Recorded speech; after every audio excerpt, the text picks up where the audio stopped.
Welcome to The Explainer. Today, we are breaking down a truly historic World Cup Group E opener that just lit up Houston. We're talking about a massive clash between the ruthless efficiency of a four-time world champion and the wide-eyed ambition of an absolute tournament debutante. Yep, it's Germany versus Curaçao. It was a match that literally delivered records, stunning moments of hope, and just a relentless offensive display. So let's get right into the action. Okay, let's dive into this. Before a single ball was even kicked, bookmakers and analysts everywhere definitively labeled this game the biggest mismatch at the tournament. And honestly, it's not hard to see why. This was a true David versus Goliath scenario playing out on the biggest global stage in football. But as we all know, football isn't played on paper, and the sheer narrative of this matchup is exactly what makes the beautiful game so incredibly compelling. Part 1. The ultimate mismatch. David meets Goliath. To really grasp the sheer shock of what happened on the pitch, we first need to look at the staggering contrast off the pitch. On one side, we have Curaçao, a Caribbean island making its very first World Cup appearance. We're talking about a nation with roughly 155,000 inhabitants. To put that into perspective, that's roughly the same population as the town of Huddersfield in the UK. And geographically, at just 171 square miles, it's actually smaller than the Isle of Man. Then, on the flip side, you have Germany, a massive global powerhouse with a deeply ingrained footballing infrastructure and 4 World Cup titles. The contrast literally could not be sharper. But the fascinating storylines weren't just about the countries themselves. They were right there on the sidelines too. Right at kickoff, history was made before a single pass was even completed.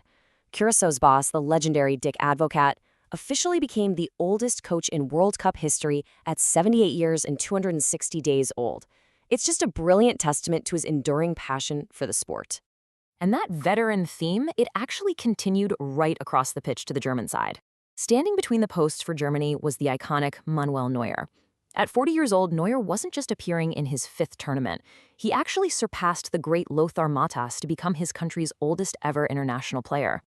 The sheer amount of footballing history shared between Advocat on the bench and Neuer on the pitch is just mind-boggling. Part 2. Curaçao's historic moment, the fleeting dream.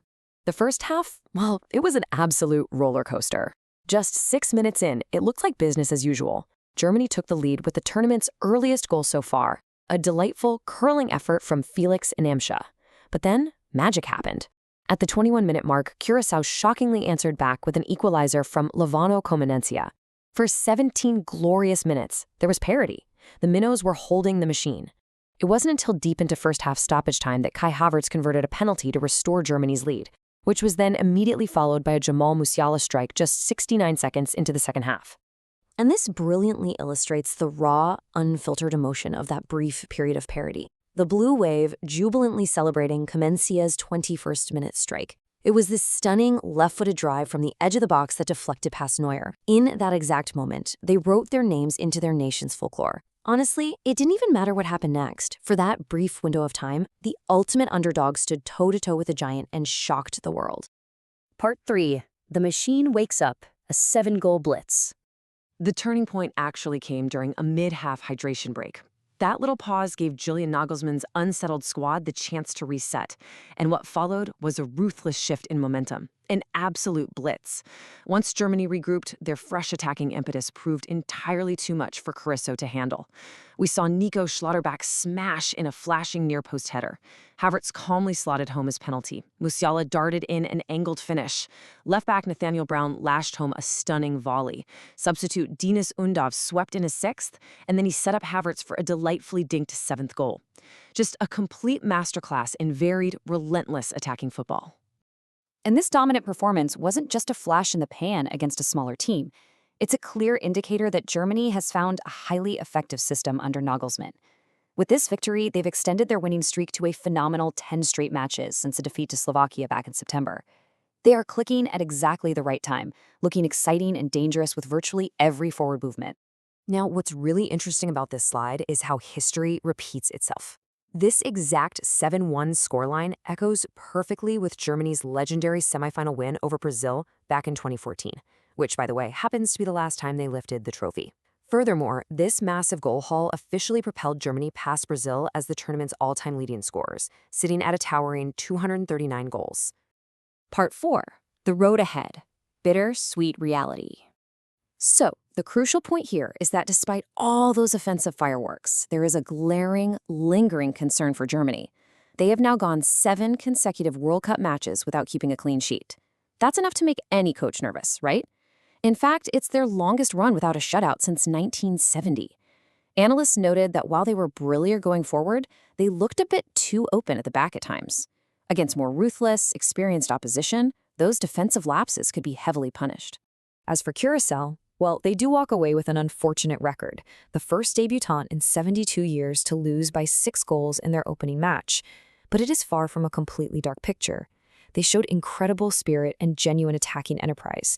Yes, they need to tighten up defensively for sure, but their best hopes of making an impact were always going to hinge on their crucial remaining group games against Ivory Coast and Ecuador.